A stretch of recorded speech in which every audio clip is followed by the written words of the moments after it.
welcome to SciShow, Tangents, the lightly competitive science knowledge showcase. I'm your host, Hank Green, and joining me this week, as always, is science expert and Forbes 30 Under 30 education luminary, Sari Riley. Hello. And our resident everyman, Sam Schultz. Hello. You guys, I have an important question, and it is the kind of question that a resident everyman and an education luminary can answer. If you were a bean, what kind of bean would you be? And do not give me a basic answer. Uh-oh. That last part was scary. What does that mean? Yeah, what is a basic bean? I just don't want to hear coffee. I don't want to hear coffee bean. I wouldn't have said that. That was nowhere. That wasn't even in my top 10. I think it was a little black bean, you know? Do you think that's pretty basic answer? I know, but I love black beans so much. And also, there's something about a black bean that just looks so brave to me. They're just like, wow, here I am. I'm going to try my best to make you have a delicious dinner. That's great. I love that. Sari, top that one. Okay. Top black bean. My first thought was that I'm a chickpea, because that's a type of bean, right? It's a garbanzo bean. Yeah, garbanzo bean. Like kind of lumpy. Grimy up, make good hummus, you know? Got weird skin. Weird skin. A classic party. A little off-putting, can maybe. Can we take back the part where I said Sari had weird skin? I mean, it's true. I got weird skin. I can't figure it out. We all got weird skin. It's just like constantly our cells are dying to make a membrane that coats our body and protects us from the outside. Keeps the wet in. We also, like as humans, put stuff on our skin all the time. We got to protect our pasty skin from the sun. We got to moisturize all these things. We do that to garbanzo beans too. Yeah. Is we that keep what moisturizing that strange gotta moisturize the garbanzos. That strange goo. The strange goo seems like you could put it on your face and it would make you look younger. Yeah, garbanzo goo, all the beans have goo, but I feel like garbanzo goo is a little slimier. Our new skincare line, Bean Goo. Bean. Put it on your face. Actually, that's a great brand name. I don't know what Bean Goo is, but I know it should exist. Hank, what kind of bean are you? I mean, I want to be like a barbecue baked bean, but I know that that's not like a kind of bean. What kind of bean is that in there? Is it like a navy bean? White beans? They're not pinto. They're not black. I knew you were going to say that, and I think that's a perfectly acceptable answer. I think you can be a barbecue baked bean. That you're a barbecue baked bean? You knew that is the most basic anser because you predicted it. You have a Furby that looks like it's made out of barbecue baked beans. I do. He's right here. I looked it up. The barbecue baked beans are made out of a kind of bean called Phaseolus vulgaris, which is literally called the white common bean. Okay, that's the most basic bean. It is. On the planet. I mean, if there's anything you can say about me, it's that I'm white and common. The white common bean. But you're just a little bit weird, and that's where the barbecue baked part comes in. Yeah. Mm-hmm. But like with some spice thrown in, but not too much spice. And by spice, I mostly mean sugar. Just a lot of gooey sugar. Yeah, I'm a gooey bean though. Like one thing I know about me as a bean, I'm absolutely dripping. None of us really pick dry beans. I don't know if people really eat dry beans, though. Yeah, you do. Well, you got to make them wet first. I don't think there's any like beans you just crunch. Unless they got to be cooked first. And then you can probably buy like soybean, like edamame that would have been puffed up, freeze dried. That's not wet necessarily. You're eating that one just straight up. I guess well, you could only eat fresh beans. Yeah, how can we do a thing where we eat like fresh black beans? Is that possible? I feel where the hell do they come from? A bush? They all grow in pods. I've grown pods. Every week here at SciShow Tangents, we get together to try to one-up, amaze, and delight each other with science facts while trying to stay on topic. Our panelists are playing for glory, and they're also playing for some imaginary unit of currency that is entirely made up and we mostly don't mention. But when you have more of them, you do win the game. Now, as always, we're going to introduce this week's topic with the traditional science poem, this week from me. One man's trash is another man's treasure. One man's waste is another man's leisure. One man's gross is another man's pleasure. But a lot of times trash is just trash. A bunch of atoms that had a use once, but now it seems no one wants. Maybe somewhere someone would take it, inspired to make something with it and make it, but that person cannot be found. We're out of luck. It's in the truck. and we'll bury it in the ground. Unless, perhaps, we can close the loop, work together as a group, and melt down the metal, the glass, and plastic, and make something new and fantastic. But maybe that's too complex. We're out of luck. It's in the truck, especially when that costs less. Garbage! The topic for the day is garbage. Cute but extremely grim poem. It's not that grim. Look, I feel like, and maybe we'll get into this in this episode, but like the environmental problem that we overfocus on the most is that we bury a lot of trash in the ground. I once read that you could bury all of the world's trash in a landfill the size of London, which is big, but like not as big as I would have guessed. That's wild. Yeah, I'm often struck by the horror of how many like Coke bottles humanity has thrown away throughout all of human history. It's like absolutely an infinite, impossible amount. But I guess I'm not worried about it anymore. Burying them in the ground is by far the preferable solution to letting them just sort of like float around and end up in the rivers and oceans and land. Sari, though, what's garbage? So I think the stuff that ends up in the truck is generally like the fancy word for that is called municipal solid waste, which is colloquially known as trash or garbage, which is just like anything that humans use and then throw away. Anything from, I don't know, the box that your bean Furby came in, to grass clippings, to like food scraps or old newspapers or used batteries or whatever that comes from any building that we're in. You can throw used batteries in the trash? Are you not supposed to do that? Depends on the battery. I shouldn't have mentioned it because that's a separate can of worms. But I think a lot of batteries can be recycled, but a lot of batteries also need to be disposed of more properly. Like you don't want to put a lithium-ion battery in a garbage trash compactor, right? Because it might burn the trash in there. And so that's where it gets kind of, the definition gets a little tricky, because then there's electronic waste, or like liquid or gaseous wastes, or like bodily waste products. Oh, well, my tea is not garbage. Thank you very much. But one weird thing that I found, I think most people in modern day English agree that garbage and trash and rubbish and refuse and waste are all kind of interchangeable. But those used to be kind of separate terms, where the word garbage originally was a cooking word. So it used to mean giblets, or like the waste part of a chicken specifically as you cleaned it. What? The head or the feet. Wow, that's very specific. And a garbager in Anglo-Norman dialects in Middle English was a kitchen servant who would pluck and clean poultry. And so the garbager would get rid of the garbage. Would the garbager maybe have like a special use for the garbage? Like the garbager would be like, thanks, I threw all of these away, but actually is taking them home to make special soup. I think maybe. I'd definitely, if I was a Middle English servant, I would totally boil some chicken feet. Yeah, get some gravy going. Yeah, they probably did. And there was probably a recipe for garbage at some point where it was like, take all the garbage, awful or offal that no one else wants. When I was in Rochester, New York, there was a dish called the garbage plate specifically, and I had it, and correct. I've seen this before. I mean, I'm not saying that it's trash, but I'm saying like that's the right name for what I got. It was delicious, but it was definitely a garbage plate. It was mostly unidentifiable, I think probably ground beef with a set of seasonings that were far outside of my experience. Oh, wow. Says the barbecue baked bean. Yeah. So was trash a specific thing too?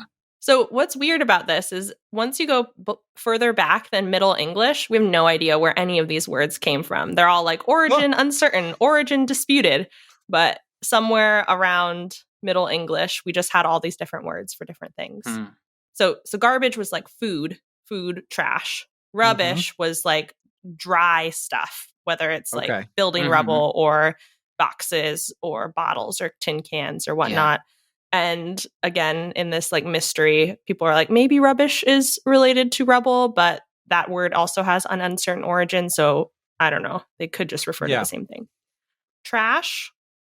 There is one obscure possible origin, there's a text from 1763 where trash refers to an old worn out shoe. What? Like he had worn his shoes into trashes.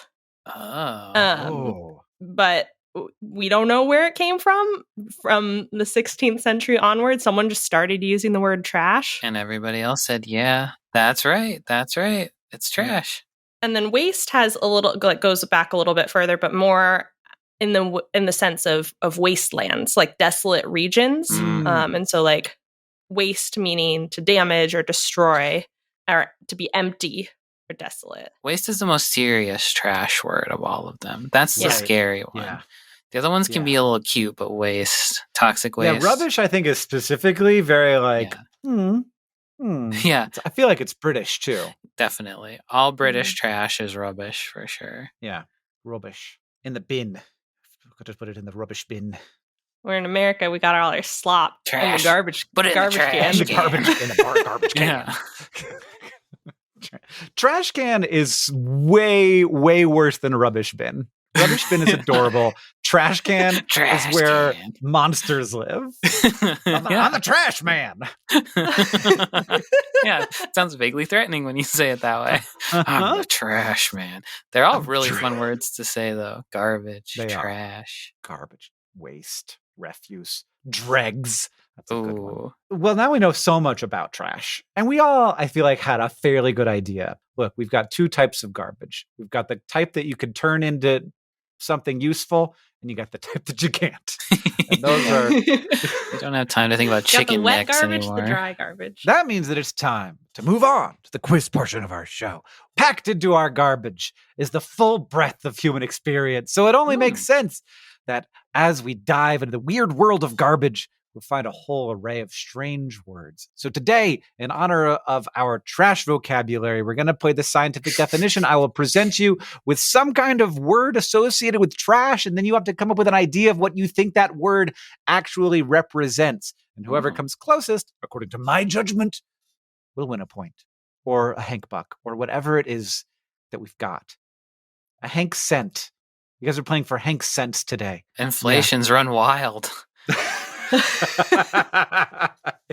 got maybe it's deflation. Now a Hank cent is worth a Hank buck. Hey, we're in the money. We're 100 times richer than we were before. I've heard that deflation is very bad, though.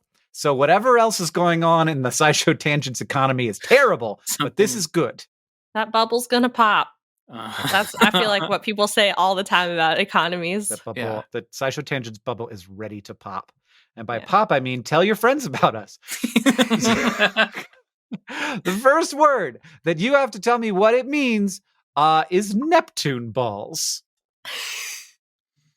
Gosh. That could be anything. It sounds like Orbeez. But I'll tell you that it has something to do with trash. Like Orbeez. I mean, could like something a fish that comes out of a fish be trash?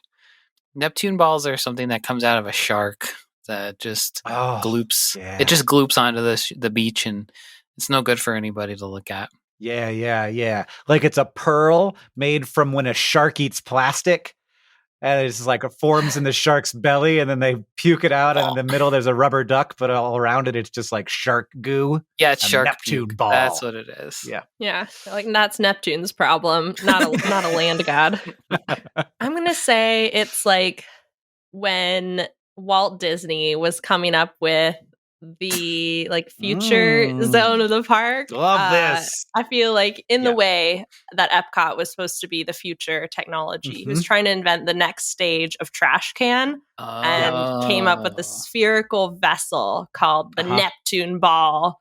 And it was really functionally no different. Maybe it had a pneumatic tube or something like that, but it was just a vessel. Yeah, it had a pneumatic tube for sure.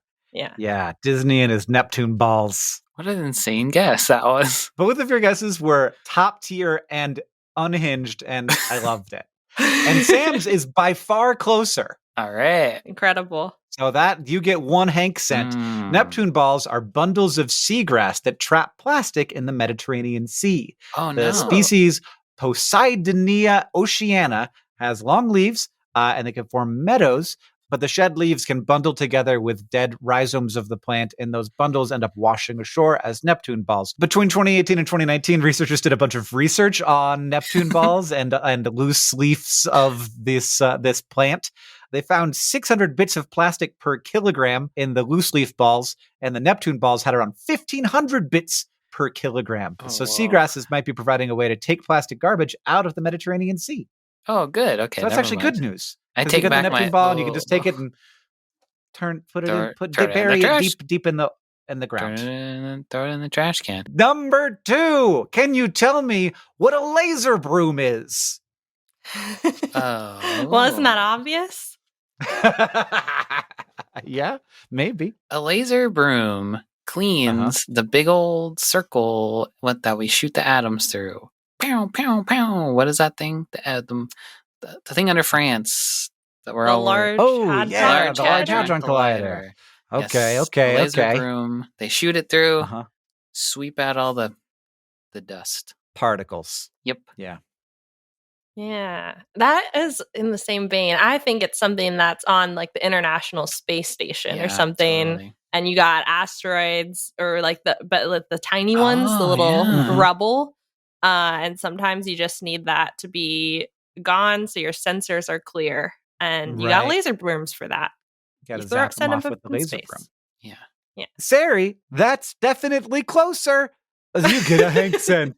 The laser broom is an idea to clear out space debris using lasers. It's been explored since at least the 1990s, and various proposals have been put out there to advance the idea. Relatively simple, shoot lasers at space debris so that the debris won't collide with satellites. Now, the laser isn't meant to vaporize the debris entirely. That might actually just create smaller bits of debris that would cause even more problems. Instead, the goal is to hit a little bit of the debris so that a little bit vaporizes, and it does it enough to like give it some drag so that it can fly through the Earth's atmosphere and then burn up. So you have to like hit it in the right spot so that its vaporization will like shoot it in the right direction. That sounds hard. Decelerate it. How do you know where to shoot it? Well, there's a lot of challenges. Like, for example, figuring out how to deploy the lasers. So basing them on Earth would be cheap, but it's hard to target things up in space with ground-based lasers. That's not great when you're trying to make sure you don't hit things with lasers. And there's a fear that a laser broom could then be like, once you got it up there, used as a weapon. So we don't like, it's just like, no, we're just putting lasers in space for cleanup. It's just space lasers for good. And then it's like, actually, space lasers. It's boring science stuff you wouldn't understand. Don't worry about it. It's called a broom, guys. Yeah, it's called a broom.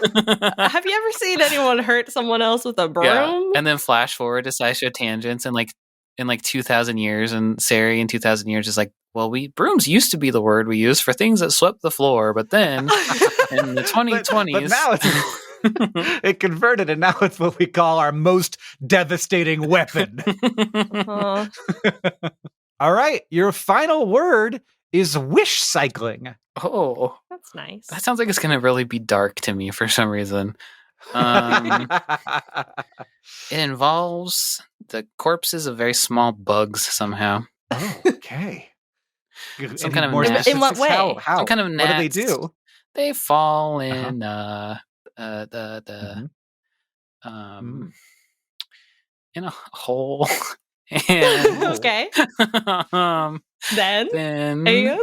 Then some more. Then little baby bugs are laid on their corpses. That's the wish part. So there's a big hole full of dead bugs. Yeah, and then with eggs on them. Baby bugs are born there. Yeah, Wishcycling. I was hoping that extra time to think would get me something good. Wishcycling is when you have a piece of trash that you love so much. Like, it's like one of those things, it's one of those objects that you don't want to get rid of, and that your dad probably would be like, no, it's still good. It'll have a use again in 30 years. Except this was in like the Victorian age. It was like a swap meet of really old people who had their garbage stored up, the hoarders of the Victorian era. Yeah. Who then did a swap meet where they were like, I love this. It's going to be good someday. And they'll trade it. Yeah. And they just like looked at each other's trash and they were like, actually, that's trash. Yeah. I feel like that's a great idea to just like bring your stuff that you can't let go of to other people who will say, I'll keep this forever. And then you all just take each other's stuff and throw it in the garbage. That Yes. is smart. Well, I'd say that Sari was closer on that one. Neither of you got it particularly close, but it does at least involve trash and wishing. Okay. Wishcycling is a tendency for people to put things in the recycling bin in the hopes that it would get recycled and that it's recyclable without actually knowing if it is, or even like thinking it probably isn't recyclable. So you toss it in there being like, I'm a good person, I guess, but it's actually a problem.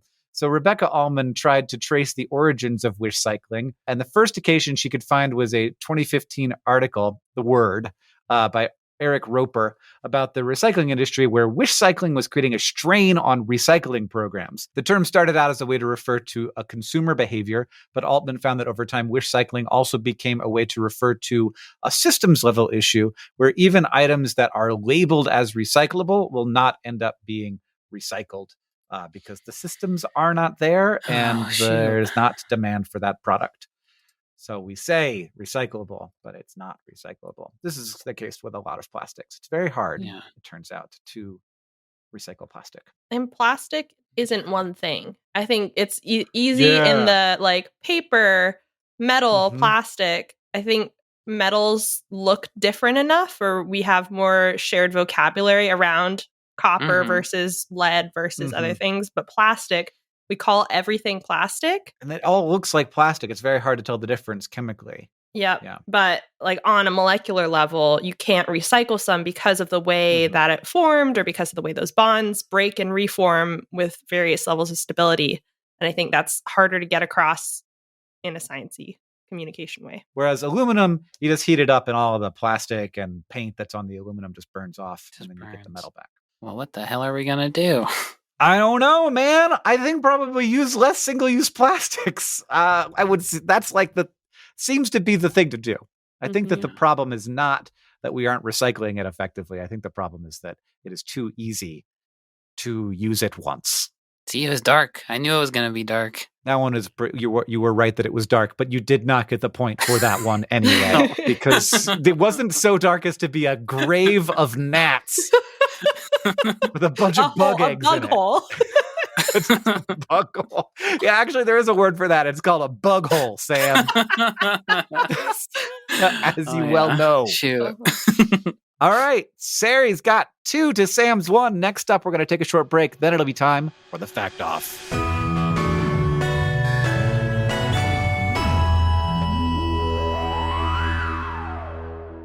SciShow Tangents is brought to you by Factor, whose ready-to-eat meal delivery takes the stress out of meal planning.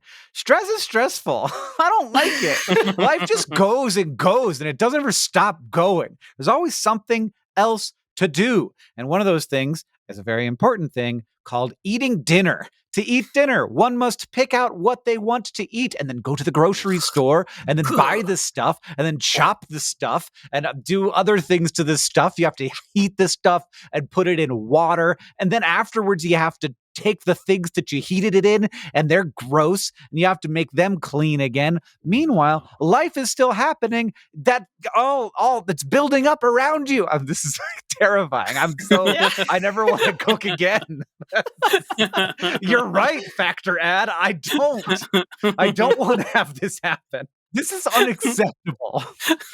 Sometimes, parentheses, all the time, you just don't have the time or the energy for meal planning on top of everything else going on in your life. So thankfully, Factor is here to help.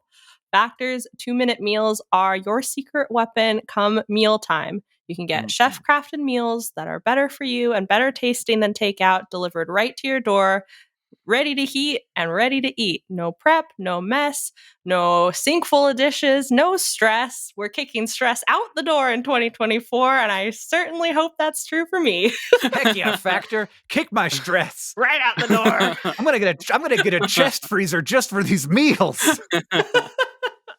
Well, you're going to need one because they have over 35 meals to choose from, flexible ordering options, add-ons, smoothies. Factor offers all sorts of fast, simple solutions when you're too busy to cook. banish your stress, even if it's just for like 1 hour while you're eating dinner. Head to factormeals.com/tangents50 and use code tangents50 to get 50% off.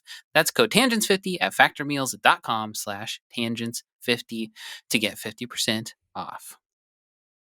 SciShow Tangents is brought to you by Rocket Money, a personal finance app that finds and cancels your unwanted subscriptions, monitors your spending, and helps lower your bills. I said it before, and I'll say it again. It's a subscription-based world out there. Video games, art-making programs, food delivery services. These things, they all have dang subscription services to subscribe to.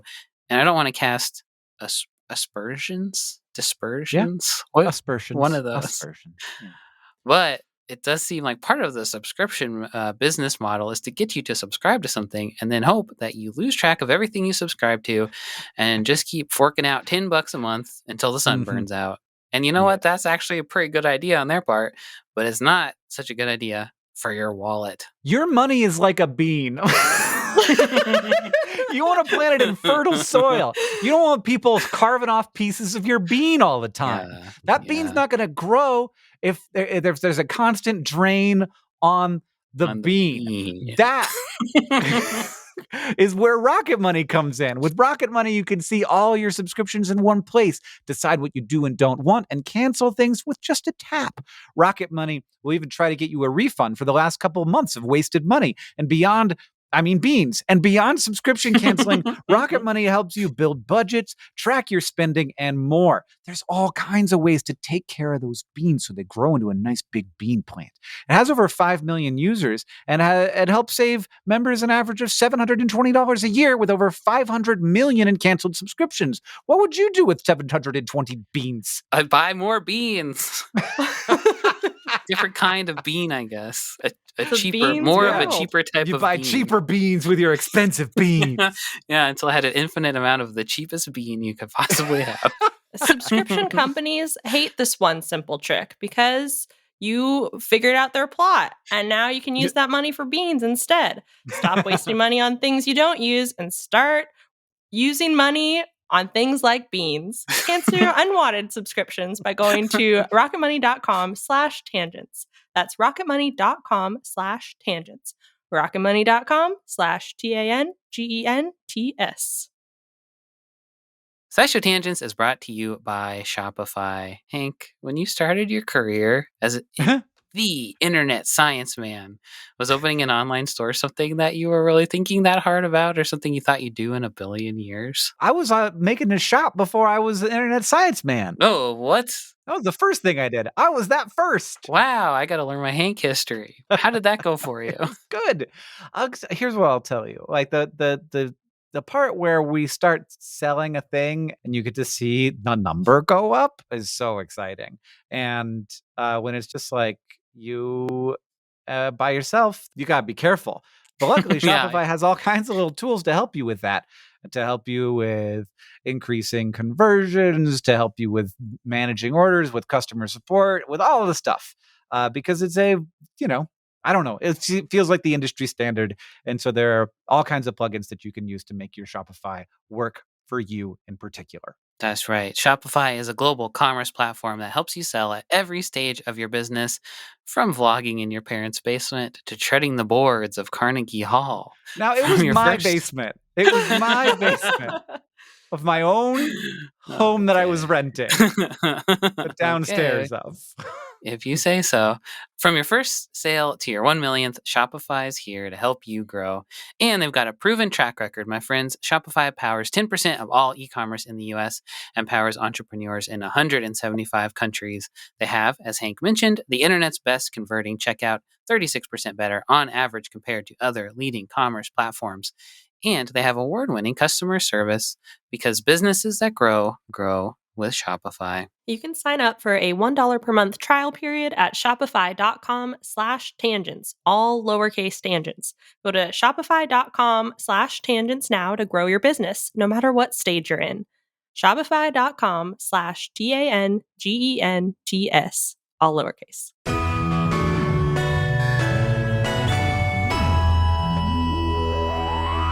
Welcome back, everybody. It's time for the Fact Off. Our panelists have brought science facts to present in an attempt to blow my mind. After they have presented their facts, I will judge them and award Hank cents any way I see fit. To decide who goes first, though, I got a trivia question. The French word for garbage is, as far as I can tell, poubelle. That's your best accent yet. I'm going to guess that it's not pronounced exactly like that. The name refers to Eugene Poubelle, an administrator in Paris who decided that landlords in Paris were required to install receptacles for their tenants' trash. In what year did this ordinance go into effect? It's named after a guy. It's a guy! Sucks. That sucks for the guy. He's the trash man. Mr. Poubelle. The trash man. He's the trash man. They probably didn't call him want it. Mr. Poubelle. Gosh, I don't even know. 1810. I don't know. I don't know either. I was going to guess like 1915, like late. Okay. I think Sari is closer. It was 1883, which definitely that's closer to Sari than to Sam. Absolutely. Which seems, I agree, that seems late. It is hard to remember that we're all on a path. And Okay. And 100 years before I was born, they didn't have trash cans in the French language. That is a There little wasn't weird. a word for trash can because they were like, where do you put the trash? Not in the trash can. You put it outside. You put it in the ravine. You put it in the river. We're all on a path, you guys, and we are, and I'm happy to be as far down the path as we are down the path, and we will continue getting further down the path. Sari, you get to go first. So humans throw away a lot of food waste into our poubelles and everything. So I think there are probably anecdotes across all kinds of communities from all kinds of people about some local critter digging through and eating garbage. And sometimes scientists decide to do research on it. From what I could tell from a press release, Dr. Barbara Klump, who's a behavioral ecologist, saw a video of a sulfur-crested cockatoo opening up a plastic garbage bin in an Australian suburb, like one of those gray rectangular ones with a flip-top lid so it can be picked up and dumped into a truck. And she was like, that's weird. Or more precisely, I thought it was such an interesting and unique behavior, which is press release code for that's weird. That's weird. And started collecting data from people who live near Sydney or Wollongong, Australia. So this team used an online survey over 2018 and 2019 to ask if anyone had seen these cockatoos in action. And after going through almost 1,400 reports across almost 500 suburbs, they honed in on 338 reports from 44 suburbs that described the specific garbage bin opening behavior they were looking for. And after mapping these accounts and doing some statistical analyses, they think it's likely that this behavior spread via social learning from around 3 suburbs before 2018 to 44 total reported by late 2019. So in other words, these cockatoos are social creatures, so they think that these birds are teaching each other and or their offspring how to get the good garbage bread. And in addition to the citizen science, they had on-the-ground work too. They identified 4 garbage bin opening hotspots, is what they called them, where for like in summer-ish 2019, June through August, the researchers marked 486 cockatoos with dyes and took biological information like their sex, age, weight, and feather samples. And then during August 4th through 23rd, 2019, 4 teams of 2 researchers went to these hotspots on every garbage pickup day to try and film as many cockatoos as possible. And they got 160 full garbage bin opening clips, including some of these marked birds. And this allowed them to compare the garbage bin opening techniques between birds. So seeing if one bird would repeat its behavior or comparing between different birds across different areas. They broke all those behaviors down into what they called elements that formed a sequence. So an element is like holding their head upside down or using their foot and their bill at the same time. And it turns out that geographically distant cockatoos had less similar opening sequences, basically indicating that there are garbage subcultures as they're teaching each other, and they have different techniques spread by region. And this was published in July 2021, and then they published a September 2022 study about the ways that humans are trying to like thwart cockatoos from opening garbage bins, and the cockatoos are learning to like push off bricks, but they're stuck by sticks or other things like that. So this is just this research group's thing now, and I love it. It's very good. Let them eat garbage. Look at them. They're trying so hard. It looks so cute opening it. I just can't help but think, like, if one could talk and we were like, wow, you can open a garbage can? That's amazing. It would be like, yeah, whatever. Yeah, my mom taught me. Jeez. Yeah. Can they tell if the garbage flipping birds are happier and healthier than their non-garbage flipping counterparts yet? They usually are stronger because it's hard to flip a garbage lid. Okay. They're working out. Yeah, they're working out. They're more often like the males and the more dominant males in the little bird society. So going out to your 9 to 5, flipping garbage lids. It just looks so satisfying to be able to flip that big lid. There's like a children's book story here somewhere, like the first garbage flipping bird who was like, I saw a person do that, and I think my neck is that strong. I think. It's like Ratatouille, but just garbage. Just garbage and bird. Cockatoos. Yeah, that's not really that similar to Ratatouille. What they don't say is that actually the cockatoos are underneath the humans' hats, and they're making them lift the lids themselves. All the garbage men start wearing big chef's hats. Everybody's like, why are you doing that? Really big, though. Yeah, really tall. Really big. And only in one suburb, though, because it's got to be like one group of cockatoos that figured it out. For now. Yeah. For now. Soon, the garbage men will be wearing giant chef's hats the world's over. We're on a path. Yeah. Started with the Poubelles, then it'll be the cockatoos taking over. Well, the trash problem's fixed, man. We just need more cockatoos, and we need to train them to eat plastic. Sam, what do you got? Sometimes in life, you pick the causes that you stand up for, and sometimes those causes pick you. In my case, somewhere along the way, I became inextricably linked with the plight of the hermit crab.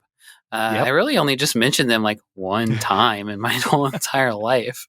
No more than anybody mentions anything. But now just for some reason, every now and then, it comes back up. I'm hermit crab guy. So I spent a few years trying to reject this responsibility that was placed upon my shoulders because, frankly, I don't really think about hermit crabs all that often. But in the last few months, I've changed my tune. A few episodes back, I learned that microplastics can mess up the decision-making skills of hermit crabs. And this week, I discovered another article covering something equally as heartbreaking that has led me to decide that it is my fate to stand up for these little dudes. I'm all in on the hermit crabs now. So a 2024 study out of the University of Warsaw has identified instances of members of 10 out of the 16 known species of terrestrial hermit crabs using plastic trash as shells instead of the traditional shell. So this doesn't mean that a majority of hermit crabs are doing this, but individuals in most of the species of hermit crabs that we know about spread all over the world have been seen using trash shells. So the team gathered this research using something that they called eye ecology, which basically means that they combed through a few hundred pictures, or maybe a few thousand pictures of hermit crabs uploaded to places like Google Images and YouTube and iNaturalist, and they found 386 pictures of crabs in trash cells and then determined the species of what those crabs were and where in the world they were. And though this wasn't traditional fieldwork, it really helped to shed some light on the scope of this problem. So previous scientific literature, at least according to these researchers, had turned up only 2 terrestrial species using trash cells and found examples of only 10 total crabs doing it. So they didn't look into the reason that hermit crabs are doing this too much, but they did provide some possible explanations, like hermit crabs with more novel shells have more success when finding a mate is one of them. Other research has found that plastic smells like food to hermit crabs, which I think we've also talked about. So hermit crabs might just want to live in a house. You know, it smells like some tasty food all the time. And another possibility is that there just aren't as many sea creatures that make the kind of shells that hermit crabs need due to climate change, which is sad. But it's also possible that the hermit crabs are being very smart and not being victims of humans dumping trash in the ocean. So plastic is pretty strong and it doesn't weigh as much as a shell does. So it might be beneficial for them to pick a plastic shell, or because there's so, and this one's kind of sad, because there's so much trash on the beaches all around the world, it might even be the best camouflage is to just look like a piece of trash, because a predator isn't going to pick up like a toothpaste cap and think, oh, there's going to be food in here. They'll think that's a piece of trash. But that is, in my opinion, I think sort of optimistic, because I'd again like to mention that microplastics have been found to impact hermit crab decision making. And there are pictures in this paper, and these guys don't look like they're making the best choices, in my opinion. They're just crammed. They're really crammed in some pretty weird places. Yeah, I like to think, here's what I like to think. I like to think that before plastics, these hermit crabs would never find a shell. And so they're like the losers of the bunch. But like otherwise, like in a normal world, they'd just die. But in this world, they get at least something. That really leads me nicely to my next little point, which is that even though these pictures are cute in kind of a sad way, beach trash does have a really negative impact on hermit crabs, because a 2019 study of one specific island's hermit crab population found that 500,000 hermit crabs just on this island got stuck and died inside of garbage every year. So not so good for them. I take it all back. So now we know it's a worldwide issue.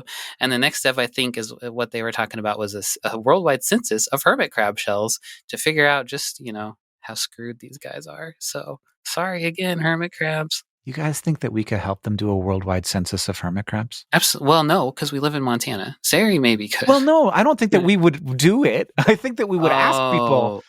We would help people be citizen scientists for hermit crabs. And Sam Schultz, you could be like the main hermit crab influencer, and you could take your mantle and you could get on a literal hermit crab-sized horse, or possibly a horse-sized hermit crab, ride into battle and be the champion for the hermit crabs and get the citizen science going. People are going to go to the beaches. They're going to take the pictures. They're going to upload them to hermitcrabsam.com. We're going to fix this. This is my life's calling.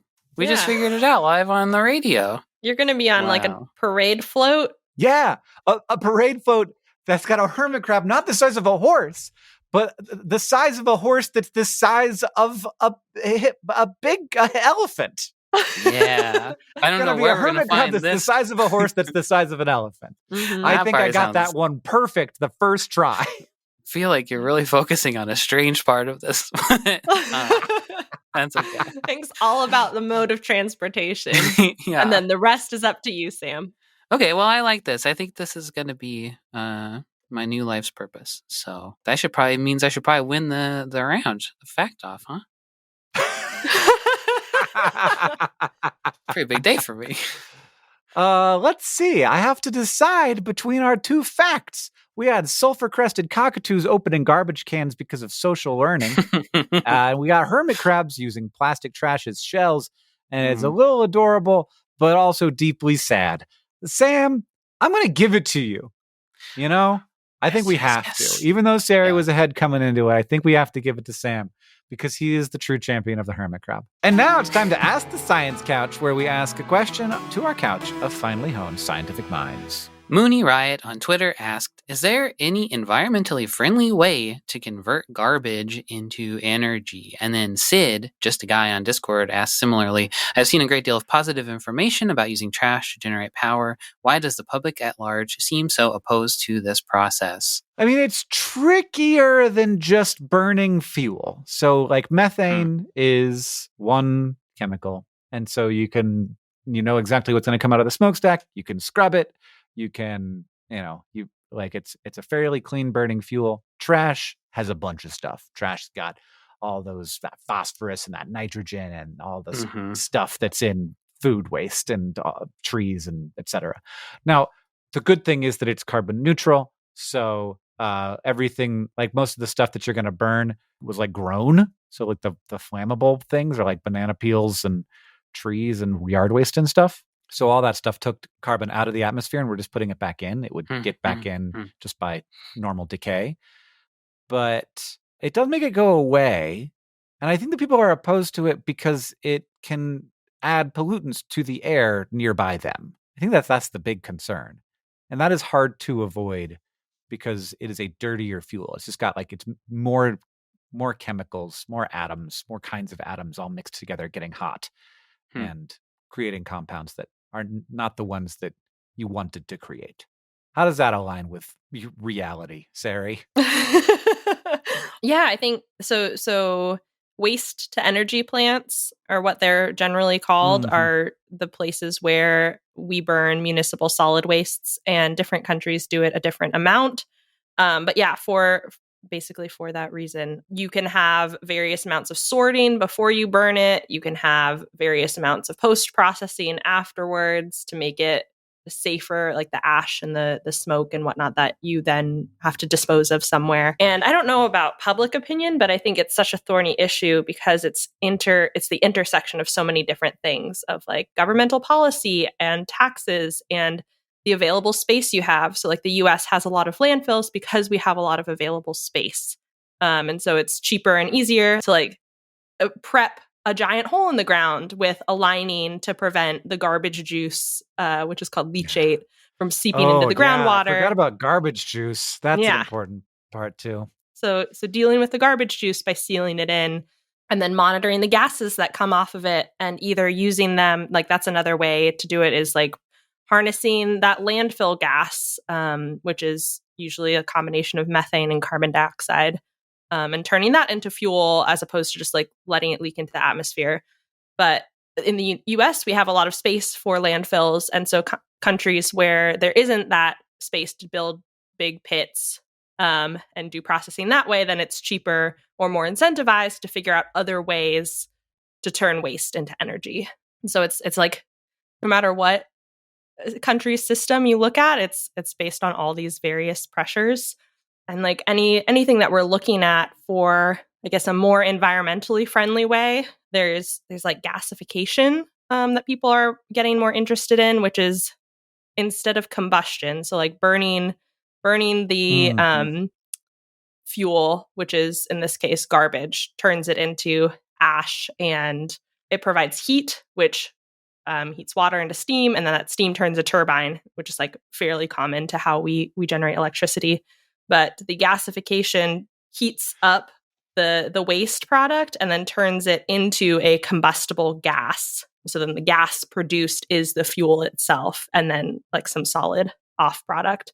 But the problem with that is it hasn't been done a lot, and so people are nervous to invest in that technology. It also takes a lot of energy to heat something up without setting it on fire, and to like have chemical reagents that allow everything that's in garbage to be broken down into this like new fuel. And so it's just like, I think the energy in to energy out ratios, where you like ideally want to put less energy in than you're getting out to make it a favorable process, makes it tricky. But it's just like, it's a very like complicated issue is why it's hard to get people behind it. Yeah, it's not easy. But I think in a lot of situations, it just ends up being maybe more trouble than it's worth.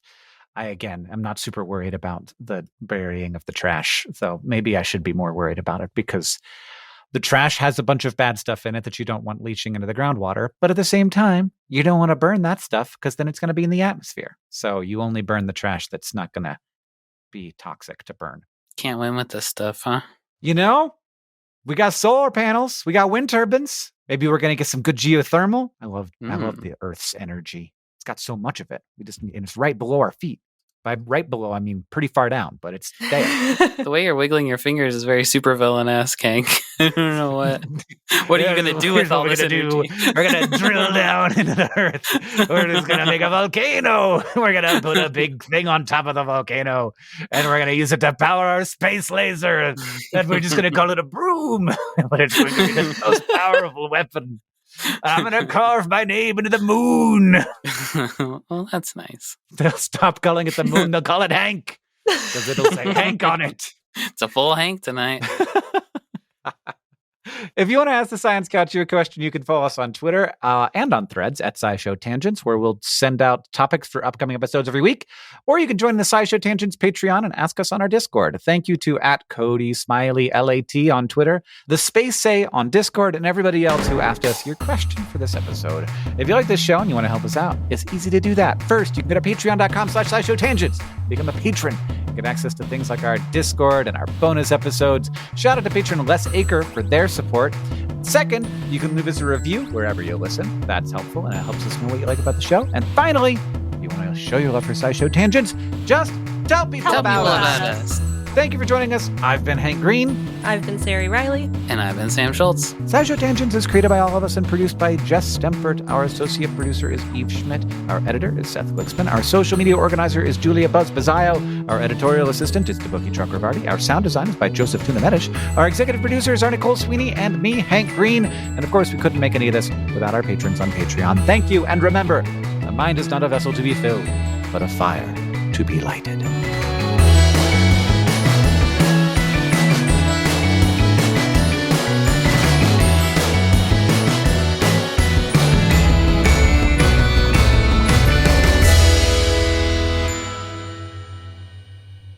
But one more thing. Gulls are notoriously not picky about what they eat, and a 2017 study used citizen science data to estimate that 1.4 million gulls are chowing down in landfills across North America and then roosting at nearby bodies of water. The researchers also estimated that each year these gulls poop around 39,000 kilograms of phosphorus and 240,000 kilograms of nitrogen where they roost, which are important nutrients, but an overload of them in one place can cause algal blooms that harm animal life. On the other hand, these gulls also prevent about a teragram of methane emissions from landfills each year because of all the carbon in the garbage that they eat. So for better or for worse, human garbage dumps are a big part of the nutrient cycle, and we're just starting to quantify how. That's fascinating. We need more seagulls and birds. Birds are the answer to all of this. Yeah, the seagulls are like, why cockatoos take a break? Just come over here. Yeah. They dump them big out. Trash cans. It's already open over here. Yeah. Yeah. They don't stay locked forever. I bet Australian landfills do have a bunch of cockatoos at them. Yeah, they probably do.